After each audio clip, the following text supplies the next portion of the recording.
guys, we're live here, ready to go. I'm Mike Moore. This is the EmDeM Show. We got life after sport for student athletes and pro athletes in the house. So if you're a student athlete, if you're a pro athlete, this is Mike Moore discussing life after sport. We got a whole show ready for you here today, folks.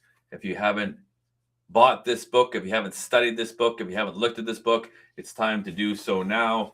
Again, I like to look at the inside because it's a study material. It's falling apart already because I got so much stuff in here. Look at the stuff I've written down. And then if you go through it, there's lots of pages that are highlighted and whatnot. So I'm going to get this book and I'm going to give out to people who want it, who reach out and who want to get some training in different areas of life. I'm going to give you a free book. I'm giving one away here right away. You have to reach out. You have to make a comment. You have to be a participant, be fully engaged. I know people tell you, it's like, don't give people free books because they're not even going to open it. I don't even know what the percentages are when people buy a book. They get all excited. Oh, I got a new book. I'm going to change my life. I got this book. But then they might only read the first page of the first chapter. They don't even get past the first chapter. They don't even get past the first chapter, if you could believe that or not. They spend the money on the book. They spend the money on the course. I'm guilty of that too. I've done all this stuff before. It's like I'm not perfect by any stretch of the imagination. I've made all the mistakes before. I just try to make them quicker so then I can kind of figure it out. And then I can keep on rocking and rolling. So action-packed show for you athletes here today. How does this pertain to life after sport?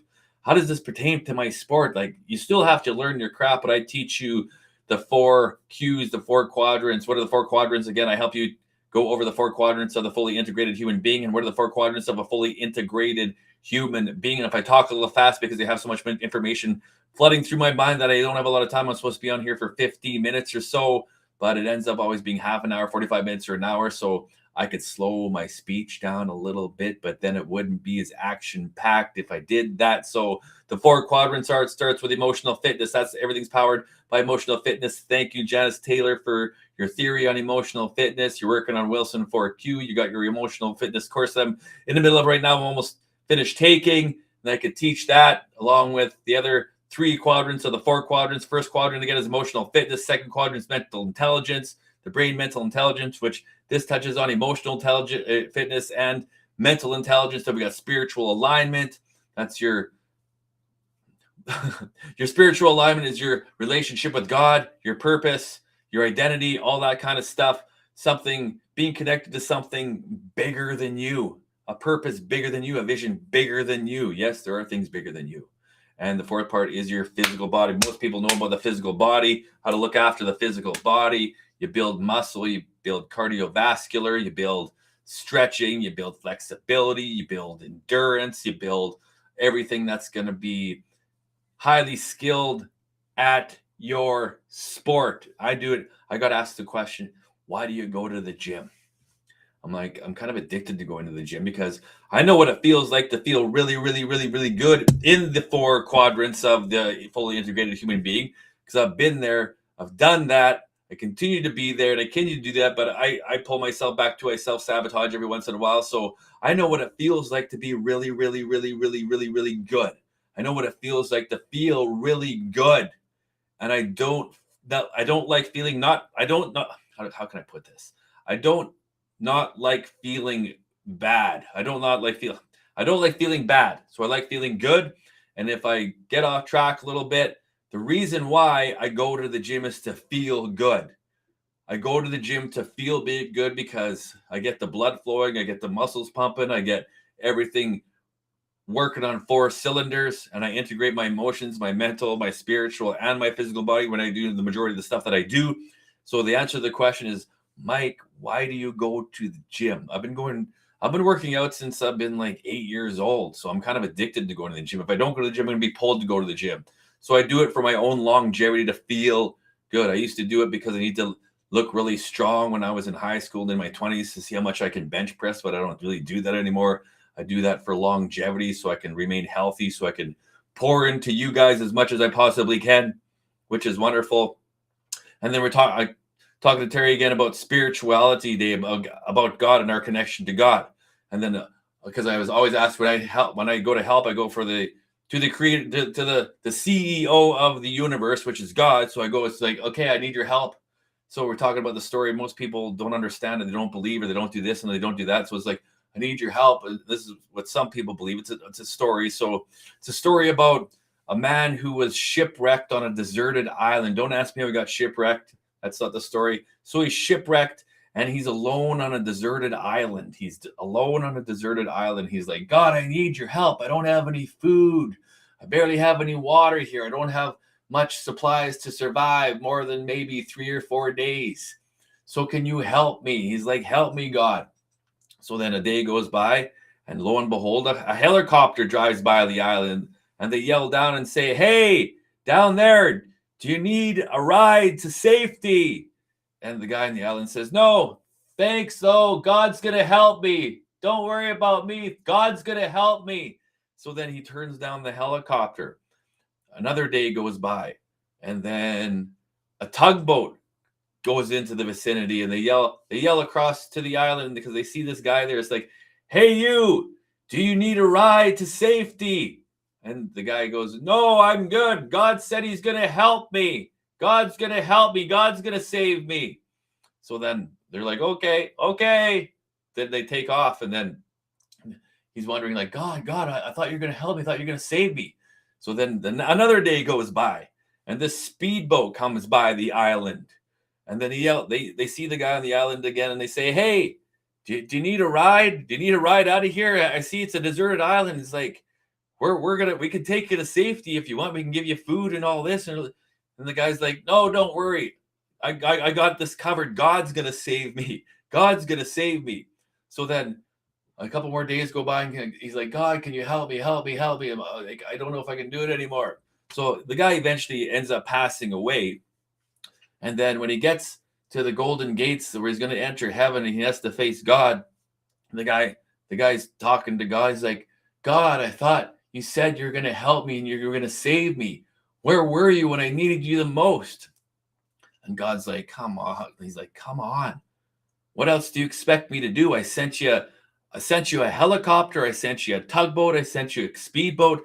Come on, stupid. What else are you looking for? And he's like, what else do you expect me to do? So that's kind of like what we do in our life. For us, it's like we're expecting God to say, we don't even know what God looks like, but he sends people into our lives or instances into our lives or certain aspects into our lives to help us. But that's not what we're looking for. We're looking for like the easy way that God's going to help us. God's going to help us. But God sends circumstances. God sends people. God sends incidents into your life. So you have to be conscious enough to be aware to realize that they're there. And then you actually have to put some work into it to make it happen. So we're going to dive in again. Remember, we're going over the book Think and Grow Rich. We're in chapter 15. Again, he put chapter 15 as one of the last chapters of the book, but I think he did that kind of sneakingly because it should be the first chapter of the book. But what's the first chapter of this book anyway? I forgot my water too, by the way. Introduction: The man who thought his way into a partnership with Thomas Edison. So, and then this talks about, that's chapter 1, how he thought his way into a partnership with Thomas Edison. But this what we're going over here again, I keep on showing you these pages because they keep on falling out because I've used this book so much. That's a little ratty. I got to get some more books to give them away too. See, I can give the books. I'm going to give the book. If you guys want a free book, put your hand up, put a comment down here, and I may give you a free book because I have a bunch coming in here right away because you guys need to. I don't get anything out of it. I want you to read this stuff, study it, and implement it into your lives. That's why I'm doing this, because I get something out of it because I help you out. And if I help you out, then you can go help somebody else out, and it makes the world a better place when people are prosperous and not in poverty. So where was I? We go over the 3 enemies. The 3 enemies we discuss. 3 enemies, what are they? Again, indecision, doubt, and fear. Then we've gone over the 6 basic fears. What are the 6 basic fears? How does this pertain to sport again? Because if you don't have the proper emotional fitness, and you don't have the proper mental intelligence, you don't have your proper connection with God, and you don't have your proper physical body, then you cannot perform at the highest level possible. You just can't. There's always another level. There's always another level. There's always another level. You might be going good right now, but there's always another level. And then once we create the fully integrated human being in you, I like to call it human engineering. We're engineering human beings because the world is engineering robots, but we're engineering like real human beings. So the 6 basic fears, what are they again? The fear of poverty, which we're finishing off today, the fear of poverty. Then we got the fear of ill health. That's number 2. Then we got number 3, the fear of criticism. Then number 4, we got the fear of loss of love of someone. Then number 5, we got the fear of old age. Then number 6, we have the fear of death. Those are the 6 basic fears. And this sounds pretty good here today too, because I left off here. We're going to finish and we're going to get to the symptoms. The symptoms of fear of poverty. I don't have a lot of time today, so I'm not going to spend an entire hour in here. And again, how does this pertain to sport? Because when you go to the hockey rink, or when you go to the football field, or when you go to the baseball diamond, or if you go to the basketball court, do you know how to shoot? Do you know how to pass? Do you know the rules of the game? I'm not going to teach you that here. What I'm going to teach you here is how to be a fully functioning, fully integrated human being. So it would allow you to be highly educated in your game. Allow you to be highly educated in your game, and plus know your position, know the other people's positions. Remember, we talked about the Tom Brady's of the world. You just don't need to know your position. You need to know all the other positions and how they connect to your position. That's kind of how life works. That's the puzzle pieces. If you're a coach, you can be a player's coach. You can work up to be a coach. You can be a coach on the basketball floor. That's what Mike Jordan did. That's what Kobe Bryant did. That's what Ray Lewis did. That's what Wayne Gretzky did. He's kind of the coach playing the game because he sets up as a chess game. On the basketball court, it's all angles. Everything's an angle. Everything's a triangle. So you try to get the right angles to pass the ball, to get the right angle to the basket, so you can get a basket in the basket to get points, right? If you're playing hockey, it's all angles. You want to create space. You want to create a dance. You want to create rhythm. You want to create speed and distance from your opponents. And then you want to create angles so you can pass the puck to your teammates and then get the correct angle for a shot on net to score a goal. Then you get a goal. Same thing in golf. Same thing in baseball. It's all angles. Same thing in football. It's all angles on people, all angles and inches. So you want to create space. You want to create inches. You want to create different not characteristics. You want to create different geometries within your sport. That's the dance, to be able to make your job and your teammates' job a little bit easier to win the game. That's kind of what life is about. That's why we go over the 4 quadrants of the fully integrated human being. So once you elevate all these levels, it's like a video game. If you're on the first level of a video game, you might not understand any of the stuff I'm saying here, but if you've ever played a video game before and you're on the first level, you might not even know how to use the joystick. You might not even know how to use the joystick. You might not even know how your character functions. You have to read the manual, and then you start playing around with the buttons and the joystick, and then you're moving. It's like, and then you got to kind of get away from the bad guys who are trying to kill you, and the things that are dropping, the things that are shooting, and the things that are the pitfalls of the game. And then you get closer to the end, and you have to defeat the guy at the end or something at the end. And it's usually a little bit slower. It's not so fast. There's not so many things coming at you. It's a little bit slower, but it takes you a while to be able to figure out how to pass that first level. Could take you a day, could take you a week, a month, or however long it takes you to pass that first level, depending on how much time you put in. But then you pass the first level, boom. Then you get to the second level. You got to put more time into that. You got to get more skills. You got to get more abilities. Takes you some time. You get past the second level, boom. You're up to the third level. That's how life kind of is. So you have to develop skills. You have to develop abilities. You have to develop competencies. You got to develop confidence. You got to develop self-esteem. You got to educate yourself. You have to keep doing things over and over and over again to figure out who you are, first of all, as a human being, What's your place in this world, and what skills and abilities do you have? What gifts did you have? What gifts? Janice Taylor talks about the calling that was born to you. So you were born with a bunch of gifts. You might only have one gift. You might have 2 gifts. You might have 3. You might have 10 gifts that God gave you at birth. But then something happened, which they call the big pain point. Janice talks about the big pain point in the AHA Healing School with her emotional fitness theory that she's teaching us. And she talks about finding this big pain point between the ages of 0 to 10. So if you know what your big pain point is, she calls it like a AA battery. From the pain equals your purpose. So whatever is the majority of the pain in your life, you flip that over because that's a negative. And from the positive of the AA battery, or a battery that runs your vehicle, you need the negative and the positive in order to be able to operate the vehicle. Even when you put the battery in the remote control, you may have to make sure that the positive is on the positive and that the negative is on the negative. But you need both of them to be able to function. That's kind of what we're getting at. So from your pain becomes your purpose. So that negative turns into the positive to go in the right directions, and then you can operate. You have to marry the two together.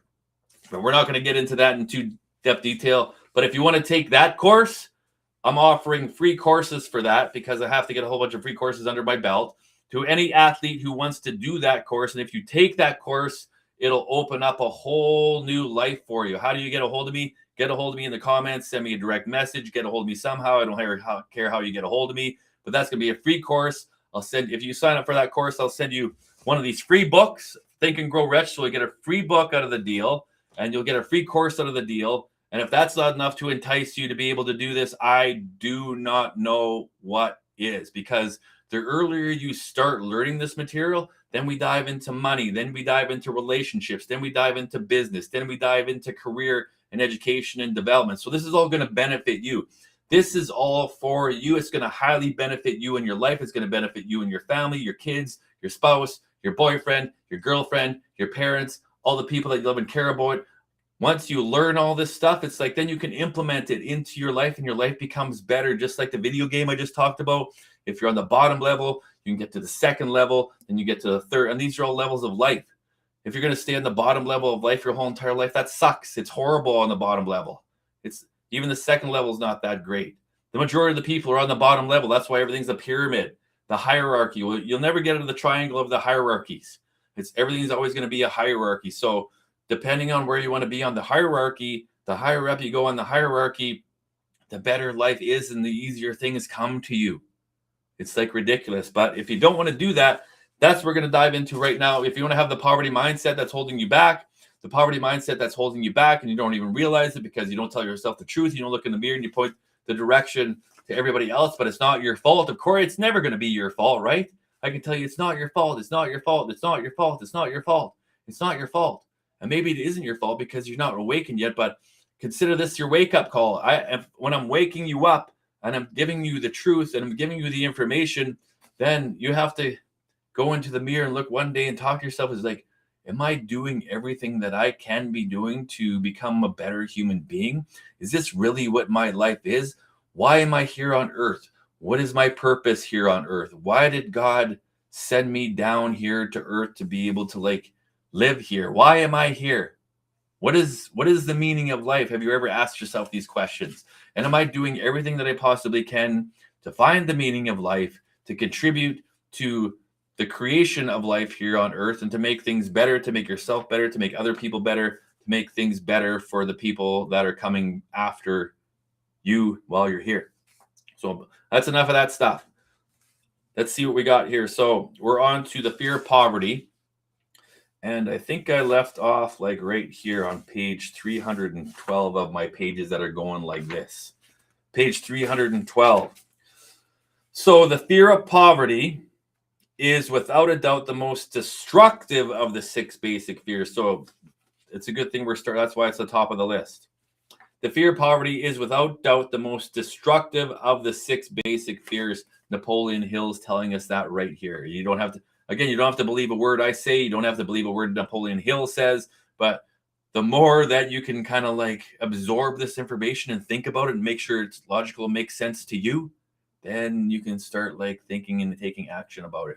Remember how we talked yesterday about how thoughts create things? That's why you want to think about what you want. You want to talk about what you want. When you want to write down about what you want. You want to have great emotion about the things that you want. You want to show positive emotions about the things that you want. Because if you show positive emotions and high emotions, and you think about the things that you want on a regular basis, and you write it down, you talk about it, you think about it, you dream about it, you talk about it, and you think about it, and you dream about it, and you put emotion to the things you want, then do an experiment, and you'll probably get the things that you want over and over and over again. But you'll find the opposite is also true, that when you talk about the things that you don't want, when you complain and you whine and you moan and you bitch about the things that you don't want, and you complain and you whine and you moan and you bitch about the things that you don't want over and over and over again with high emotions, and you think about the things you don't want, and you complain about the things that you don't want, and you watch the things that you don't want, and you listen to the things that you don't want, and you hang around the environments that you don't want, and you hang around the people that you don't want, that you whine and complain and moan and bitch about, and you're in the environments that you whine and complain and moan and you bitch about. What do you think your life is going to look like? It's cut and dry. There's two paths. There's this way and there's that way.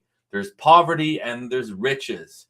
And this is what we're trying to get across to you. This is what Napoleon Hill is trying to get across to you. That's what I'm trying to get across to you through Napoleon Hill and Janice Taylor's work and Napoleon Hill's work and my research on all these subjects is to make you a better human being so you can have a better life. Does that sound good?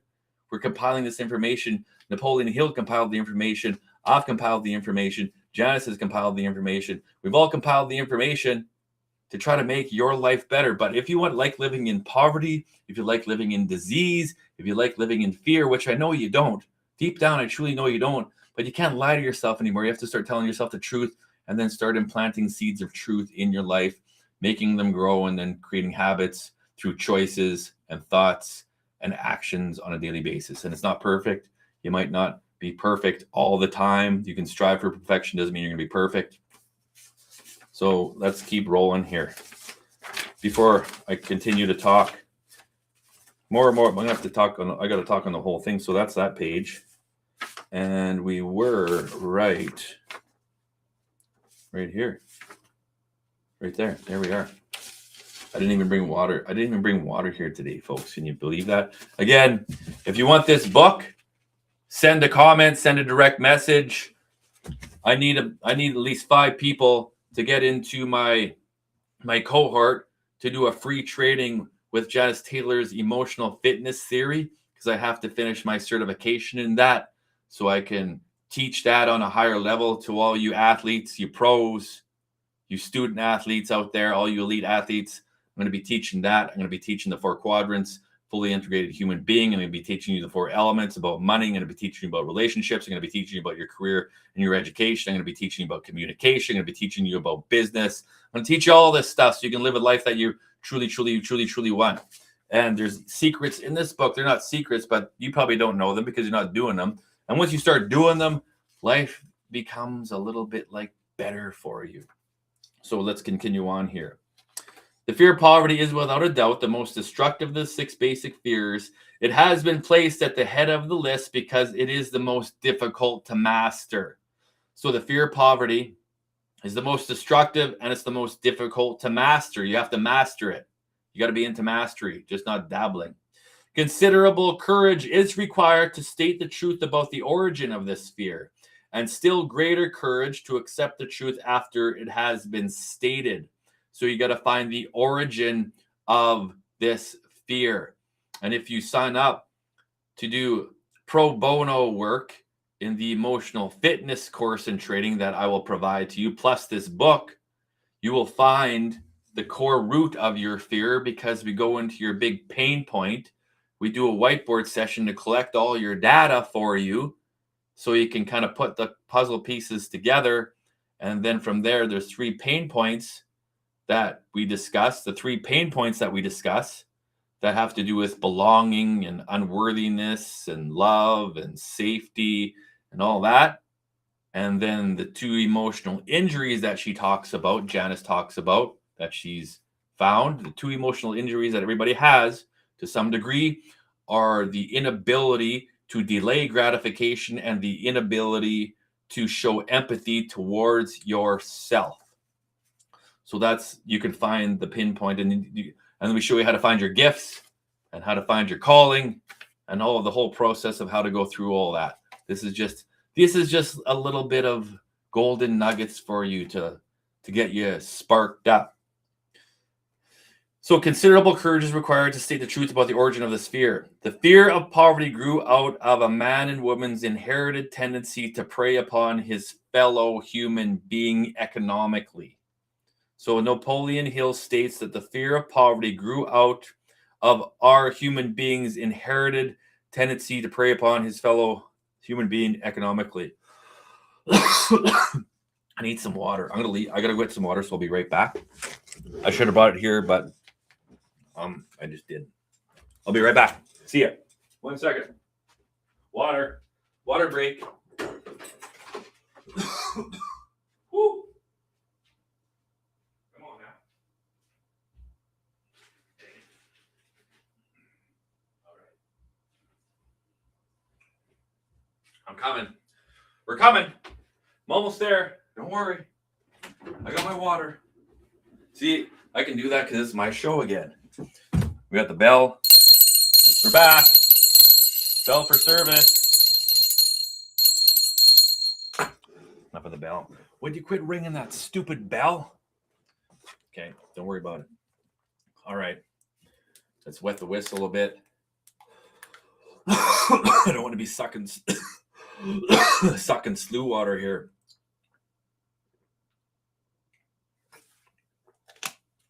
Emotional fitness, that just reminded me. So, when you're playing your sport, whether it's on the ice in hockey or on the field in football or on the court in basketball or on the diamond in baseball, whatever your sport is, do you know when you start breathing real heavy? That's the fitness. So emotional fitness is when you're unable to control your emotions. But and it takes practice to become fit at that, to put yourself in a whole bunch of different uncomfortable situations. But we're not going to get too deep into that. But when you're on the court, or when you're on the ice and you're sucking slew water, you're like, you can't breathe. You have to get your cardiovascular up. So you have to practice that. You have to practice getting yourself in shape. And it's the same with this. If you're not in shape emotionally, if you're not in shape mentally, if you're not in shape spiritually, if you're not in shape physically, your life's going to suck. It's going to be horrible. But if you start to get yourself in shape mentally and emotionally and spiritually and physically, it's like when you're on the field of play, you can play at high levels for a long period of time. And you're not sucking slew water. You're not sucking for oxygen, because you can still you can't use all your skills when you're tired, right? You can't use all your skills on the hockey rink when you're tired. You can't use all your skills in a tennis match when you're tired, because it's like you can barely move around. But if you have a whole bunch of energy and you're quick here, you don't have to think. You just know how to do boom, boom, boom. You're skating, you're throwing, you're passing, you're running. You got all the energy in the world. That's what fitness really, truly is. That's emotional fitness. That's mental intelligence. It's all fitness. It's all to be able to get yourself to these levels. You have to be able to get fitness in all the levels. True fitness in all the levels. That's a fully integrated human being. And if you haven't even spent any time on any of this, you're not going to be fit in emotional intelligence, in mental intelligence, emotional fitness. I just said that. Spiritual alignment, or your physical body. If you don't spend any time doing this, what do you think? What do you think? You're just going to muddle through life, muddle through muddle through the mud. That's horrible. That's not what I want for you, and I'm sure that's not what you want for yourself either. You got one life to live. Wouldn't you want to figure out to be the best possible human being and have the best experience here that you can? If you could, because you can. You can be healed if you want to. You can live a good life if you want to. You've created your life the way it is right now, whether you believe that or not. And you can create a better life for yourself and your family and the people you love and care about if you want to. If you want to, you can create a better life if you want to. But you got to do all the things. It just doesn't happen. So let's go. The fear of poverty grew out of man's inherited tendency to prey upon his fellow man economically. It's just, if you're a woman, man, it'll be man or woman. I'm not going to keep going man or woman, because this is written in the masculine form. I don't mean to offend all the ladies, so you just have to put yourself into the reading here. Sometimes I'll put woman or man or human being, just to make sure that we're covering the people, right? Nearly all animals lower than man are motivated by instinct, but their capacity to think, in quotation marks, is limited. Therefore, they prey upon one another physically. So animals prey upon each other physically, but what do we do as human beings? We have more technological ways to prey upon each other, right? Therefore, they prey upon each other physically. Man, with his superior sense of intuition, and woman, men and women, with their superior sense of intuition, with a capacity to think and to reason, does not eat his fellow man bodily in their body. They don't eat them like physically. And some people probably do. Those people are totally screwed up. They don't eat their fellow man. He gets more satisfaction out of eating him financially, which I find ridiculous. But it does happen. That's kind of what the dog eat dog world we live in. Man is so avaricious. I don't even know what the avaricious means. Man is so avaricious that every conceivable law has been passed to safeguard him from his fellow man. So if you think about all the rules that are in place to safeguard you from another human, which every rule that's in place out here on earth is to safeguard you from another human. So that's what we do. If these rules weren't in place, it'd be like kind of chaos out there. Of all the ages of the world of which we know anything, the age in which we live seems to be one that is outstanding because of man's money madness. A man is considered less than the dust of the earth unless he can display a fat bank account. But if he has money, never mind how he acquired it, he is, get to 13 here, king or a big shot. He is above the law. He rules in politics. He dominates in business, and the whole world about him bows in respect when he passes or she passes. Nothing brings men or women so much suffering and humility as poverty. So nothing brings men or women so much suffering and humility as poverty does.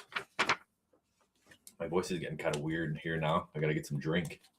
Jeez. All these things, hey? Like, come on. Are you kidding? Okay. Let's get the bell going. Maybe I do this last. Do I have to speak do I have to speak clearly into the microphone so you guys can hear a little bit better, or do I gotta hold this for a while? If I hold the microphone for a little bit while, it gives you something else to like look at on here. So it is no wonder that men and women fear poverty, because only those who have experienced poverty understand the full meaning of this. And I've experienced poverty. I'm sure the majority of the people on planet Earth have experienced poverty. Some people haven't. But if you've experienced poverty, nothing brings men or women so much suffering and humility as poverty. Only those who have experienced poverty understand the full meaning of this. It is no wonder that men and women fear poverty. Through a long line of inherited experiences, men and women have learned for sure that some men and women cannot be trusted where matters of money and earthly possessions are concerned. So have you ever had that experience? Some men and women cannot be trusted where matters of money and earthly possessions are concerned. This is a rather stinging indictment. The worst part of it being that it is true. Yeah. Once you start putting money in things, it's like people will cheat, they'll lie, they'll steal just to keep getting more money, right? The majority of marriages are motivated by the wealth possessed by one or both of the contracting parties. So if you were married, did you get married because your spouse had money, or he had a good job, or she had a good job, or she or he had good earning potential? Was that one of the number one things as to why you're with the guy or girl or man or woman that you're with, is because they have money? Or do you actually truly love that person? But you have to be honest with yourself. You have to be truly loving that person. And let's see what it says about the money. I think that's why the Bible says the love of money could be the root of all evil, because if you're just in it for the money, you might not be there for a long time, because you have to be driven from the inside. What else we got? Again, the majority of marriages are motivated by the wealth possessed by one or both of the contracting parties. It is no wonder, therefore, that the divorce courts are very busy. Divorce seems to be running rampant. Relationships seem to be running rampant. The traditional family seems to not exist anymore. And then that goes to this book right here, Outwitting the Devil. the devil tells you exactly his plan for planet Earth here, and it's exactly what's going on right now. Some people think we're in the end times, which I believe we're close to the end times and to the new age coming here right away, because the devil is totally in charge of what's going on here. And just wait, just wait. They're breaking down everything, but it doesn't have to be, you don't have to be a party to it. You have to live in the world, but you don't have to be of the world. Let's keep going. So eager is a man to possess wealth that he or she will acquire it in whatever manner he or she can, through legal methods if possible, through other methods if necessary or expedient. Self-analysis may disclose weaknesses which one does not like to acknowledge. This form of examination is essential to all who demand of life more than mediocrity and poverty. So we have to examine our lives. Napoleon Hill is telling us that we have to do a fine self-examination of who we are as a human being and our life, if we truly want to get to the bottom of our fear of poverty. Remember, as you check yourself point by point, that you are both the court and the jury, the prosecuting attorney and the attorney for the defense, and that you are the plaintiff and the defendant. Also, that you are on trial. Face the facts squarely. Ask yourself definite questions and demand direct replies.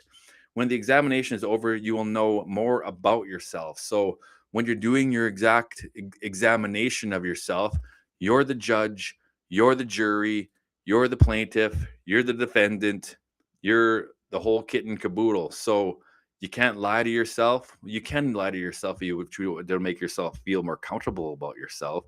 But if you truly want to get to the bottom of your fear of poverty, the self-examination could be a little painful to start. Could be a little painful for you to start. And then from there, you might have to make some changes to get out of it. Face the facts squarely. Ask yourself definite questions and demand direct replies. When the examination is over, you will know more about yourself. If you do not feel that you can be an impartial judge in this self-examination, call upon someone who knows you well to serve as judge while you cross-examine yourself. You are after the truth. You are after truth. You are after the truth. You are after the truth. You are after the truth, and the devil does not like the truth because he is the father of lies. That's why, again, I recommend this book, Outwitting the Devil, because Napoleon Hill, he interviews the devil, and the devil tells you exactly what he's doing here on planet Earth. And Napoleon Hill even gets the devil to admit what you need to do to outwit the devil, to live a life of prosperity here on Earth, to outwit the devil and his lies and deceit and his cheating and everything. So where are we? So you are after the truth. Get it no matter at what cost, even though it may temporarily embarrass you. Get the truth no matter what it costs you, even though it might temporarily embarrass you. And that's where we go to the fear of criticism. It doesn't matter. The majority of people, if asked what they fear most, would reply, I fear nothing, right? What's your biggest fear? Coach Carter from, what's that basketball movie with Coach Carter? Coach Carter, I think, is the movie with what's his name again? Samuel L. Jackson. He coached that. Was it a high school basketball team? Yeah, it was a high school basketball team. He asks one of his players, "What's your biggest fear, young man? What's your biggest fear? What's your biggest fear?" Because he was in a gang. And then he said, my biggest fear is not that I am inadequate. My biggest fear is that I am powerful beyond measure. It is my light that most frightens me. I don't remember the whole thing. That's but what it is. My fear is not that I am inadequate. My fear is that I'm powerful beyond measure. It is my light that most frightens me and not my darkness. Look it up and you'll be able to find it. But I'll be able to find that one too. But I don't know. I don't have it all memorized right now for you. But that's the gist of it. The majority of people, if asked what they fear most, would reply, I fear nothing. The reply would be inaccurate because few people realize that they are bound, handicapped, whipped spiritually and physically through some form of fear. So subtle and deeply seated is the emotion of fear that one may go through life burdened with it, never recognizing its presence. Think of that. Do you go through your whole life being in fear? The Bible again says do not fear 365 times, and it just happens to be 365 days in the year. The Bible tells us 365 times, do not fear. But we're so filled with fear, and the fear of poverty is the number one thing that keeps us from doing the things that we truly, truly, truly want to do in life. Only a courageous analysis will disclose the presence of this universal enemy. So you have to do a courageous self-examination of yourself. When you begin such an analysis, search deeply into your character. Here is a list of the symptoms for which you should look. So we got a symptoms. When you do the self-analysis, you got to look at yourself in the mirror and do the self-analysis. And we talk about how you monitor your thoughts, how you monitor your self-talk, how you monitor the triggers, of the emotions that you feel on a regular basis, all this stuff. When you do the self-analysis on yourself, you look at yourself in the mirror and say, who am I? Who am I? Who am I? Why am I living here on planet Earth? What is my purpose? What is my truth? What are my gifts? What do I need to do to make myself a better person? What do I need to do to be able to get rid of my poverty mindset? What are some actions I can take to get rid of my poverty mindset? Do I have a poverty mindset? Where did my poverty mindset come from? Did it come from my family? Did it come from my programming? Did it come from the programming in TV, which TV is horrible? The majority of stuff that you watch on TV or on the news or on the internet, the majority of the stuff that you watch and listen to, like, that's why they say to enter in through the narrow gate. Whatever everybody else is doing, do the opposite of that. And then you'll be close to safe, because the crowd, what everybody's doing is usually not the right thing. So that's why exercise your emotional fitness, exercise your mental fitness, exercise your spiritual fitness, exercise your physical fitness. They're all fitnesses. And the stronger you get, the more cardiovascular you get, not only physically, the more fitness you get spiritually, mentally, emotionally, and physically, the better life that you're going to create for yourself, your loved ones, and the people that you love and care about. That's why I'm doing this, because I have to continually work on myself. So I have to continually do this stuff daily on a regular basis. And then I want to share what I learn with you. And then when I share what I learn with you, to help you and to coach you and to direct you and to guide you and to help you to get you more prosperous, then you can do the same to somebody else. You can use all that information and help your family. You can help your kids. You can help your parents. You can help your cousin. You can help your neighbors. You can help people you haven't even met yet. But if you can't put the oxygen mask on yourself first, you can't put the oxygen mask on somebody else to be able to help them to breathe. So that is all we got for tonight. Quick recap, the 3 enemies that we're dealing with here that Napoleon Hill talks about, how to outwit the 6 ghosts of fear. How does this pertain to athletes? Those 3 enemies are indecision, doubt, and fear. So when you're on the ice or on the court or wherever you're on the football field, indecision, doubt, and fear. So you know when you're in a play and you're kind of thinking, am I supposed to do this? Am I really? If you don't know your position, that's why it's good to study. It's good to ask questions to your coach. Should I be here? Should I go there? To know what your position is. And once you know your position, know everybody else's position. Know what the centerman's doing in hockey, the left winger, the right winger, the left defense, the right defense, the goalie, the coach. Know the whole organization. And it's a study. You have to be a student of the game. You have to be educated in the game, whether it's football or baseball or basketball or hockey or tennis or golf. Know the rules of the game, know the policies, know the procedures, know everything about it. So then you know all the rules of play, and then you work on your skills with the game, whatever position you're going to be. And it's good to know all the positions. I don't know how this came to be. I think there's a gift that God gave me. Every sport that I saw in baseball, I played every freaking position, including back catcher and pitcher, first base, second base, shortstop, third base, left field, right field, center field, umpire, coach, base coach, everything. I did it. I played them all. I knew how to hit. I was left-handed hitter, all that. Baseball, I did all of that stuff. I knew how to throw. I knew how to catch. I knew how to field. I knew how to steal. You analyze tendencies of your opponents and everything. And I did this at a young age. Same thing in hockey. I was center, I was left wing, I was right wing. Not right wing, I played right wing and right defense. I could play, but it's my off wing because I shoot left. But I throw with my right hand and I write with my right hand, but I bat left and I shoot left and I golf left. So I'm kind of ambidextrous. So I learned how I knew the left winger, the centerman, the right winger, the left defense, the right defense, and the goalie. I played all those positions, so I kind of know what everyone's supposed to do on both sides of the ice. And you create space and you go to the open ice and you play your position and you kind of have the intelligence of the game. They call it the hockey IQ or the football IQ. It means you know how the flow of the game is. You know what other people are doing. You know what your opponent's doing. You know what your players are doing. You kind of know what the flow of the game is. That's what created the best players in their game. So again, if you have fear, in you, if you're scared that this guy's bigger than me, this guy's faster than me, this guy's stronger than me, you're not gonna be able to play to your full potential because you're afraid that you're gonna make a mistake. You're afraid that you're not good enough. You're afraid that you're not big enough. You're afraid you're not strong enough. You're afraid that you're not connected enough. Don't know how to develop relationships with the other players of the team. You don't even know who you are as a human being. So this is what all of this work does. It helps you become fit in all the areas.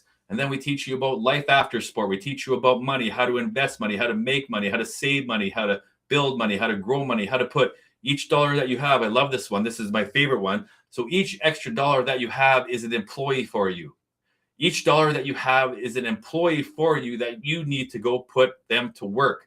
So if you don't train your employers properly, which in the case of a dollar bill, you might think it's insignificant, but $1 bill can turn into $2 bills, and $2 bills can turn into $4 bills. So the quicker and the earlier that you deploy your employees to work, to go into the trades, wherever you're going to send the dollars, to be able to duplicate themselves, so you make sure you send them where they're going to be put to work properly and where they can be used most effectively and efficiently. I know this might be out of your scope of thinking, but if you've had a job, if you've never had a job, or if you had a job, when you go to school, are you actually doing your schoolwork? Are you reading your textbook and trying to understand what it's telling you?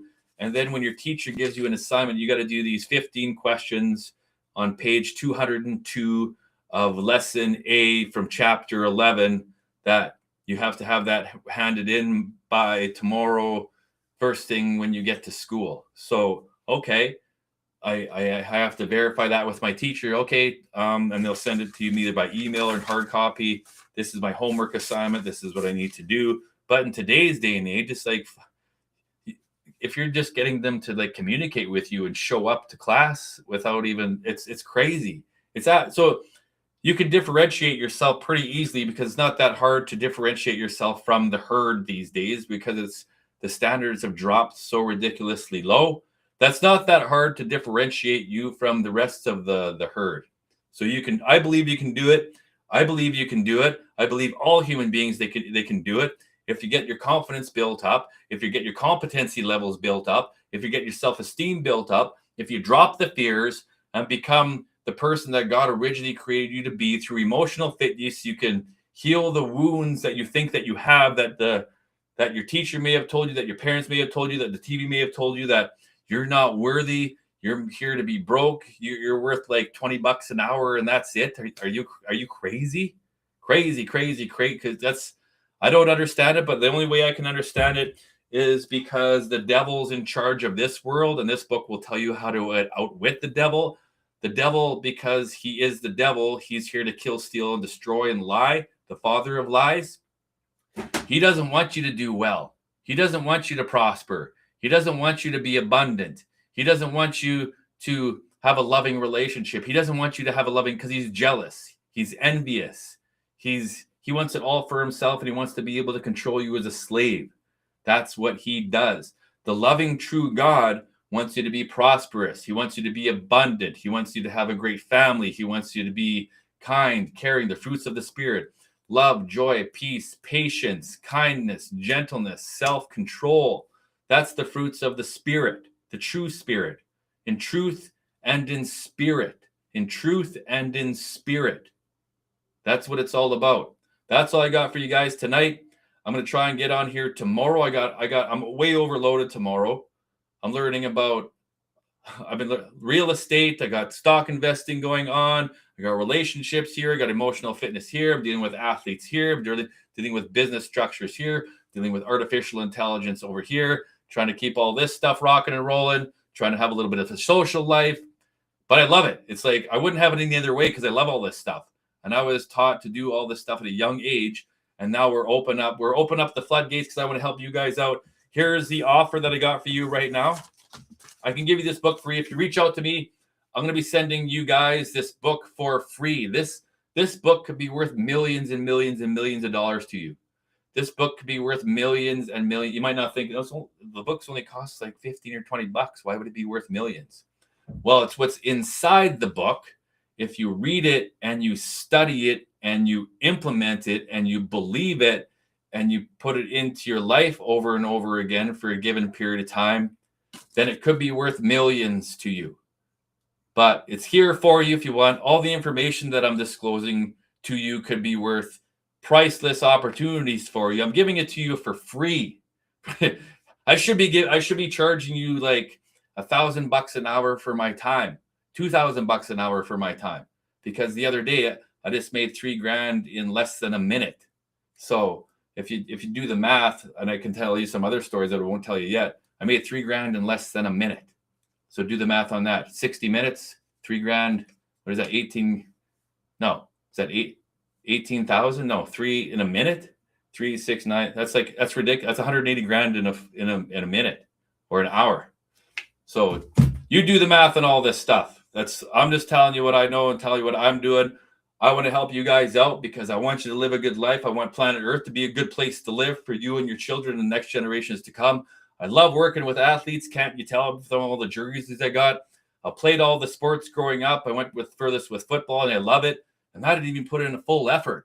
I didn't even put in a full effort into all this, if you believe that or not. So I'm trying to put in a full effort for you guys, so you guys can like prosper from all this too. So you can have fun with it. If you're not having fun with it, then some days aren't going to be fun. But I like to have fun. But I might look like I'm serious some of the time, and I am serious some of the time, and I'm having fun some of the time. So you got to be able to read the situations, right? That's all I got for you guys. I love you guys. I love people. I love dealing with people, but I need my alone time. Obviously, I got to go alone every once in a while. I love you guys. God bless you guys. I'm Mike Moore, Coach Mike. This is the EmDeM Show, Life After Sport. The whole premise behind this Life After Sport, driven by Emotional Fitness, Wilson 4Q, that we're going to coach the guys that have gone through the pro ranks. All you pro athletes out there, if you've lost your identity after sport, you don't know what to do, you don't know how to make money, you don't know how to have a purpose, you've lost your identity, your relationship are broken, your finances are out to lunch, you don't know what to do for a career. We're going to put that all together for you. We're going to put that all together. We're going to help you build your mental and emotional fitness together, your spiritual fitness, your physical fitness. We're going to help you put all that back together. And then because all the young students and athletes look up to you guys as pros because you made it to the pros and that's where they want to get, but only a fraction of a percent actually make it to the pros. We're going to teach you guys and take you back to the high schools, the universities, and the colleges and work with the younger athletes. And we can teach them at a younger age, because the younger that you get taught this stuff and you implement this stuff into your lives, the better your life becomes over a longer period of time. And that's how we stop these idiotic, fearful life cycles that have been going on for God knows how long, since the beginning of time. That's the whole premise, to work with the pro athletes, to guide them, direct them, to help them in the 4 quadrants: emotional fitness, mental fitness, spiritual fitness, and physical fitness, which all these guys put together. And because you're a pro athlete, we're going to help you go back into the, if you want to, you don't have, maybe you just want to live your life and enjoy their prosperity. But the guys that want to go back and give back to their communities, which I want to do, and which the people I work with, I truly want to do that. Go back to the communities, help the high school students, help the colleges, help the universities, help our younger people in their teens through their 20s with all of this, the 4 Qs and the 4 Es, with their money, with their relationships, with their career, with their development, with the artificial intelligence, with business planning, all that kind of stuff, investing, the 4 quadrants: emotional fitness, mental fitness, spiritual fitness, physical fitness. Put the whole human being together. So I like to call it human engineering. They're engineering robots. We're engineering humans. Elon and all those guys are going to be engineering all the robots. We're going to be engineering all the human beings to make them way better human beings, to have that human connection, because that's going to be the goal going forward. That's going to be the goal going forward, is to be a fully integrated human being, a fully integrated athlete. And then you can build your life. You don't have to totally be reliant on the robots, because you'll have all the information within you. You're going to be an engineered human being the way God originally created us to be. And the robots will just be the robots. So again, I love you guys. God bless you guys. I'm Mike Moore. This is the EmDeM Show, Life After Sport. See you guys later. I'm out. Yeah, where's the, we got this. See you later.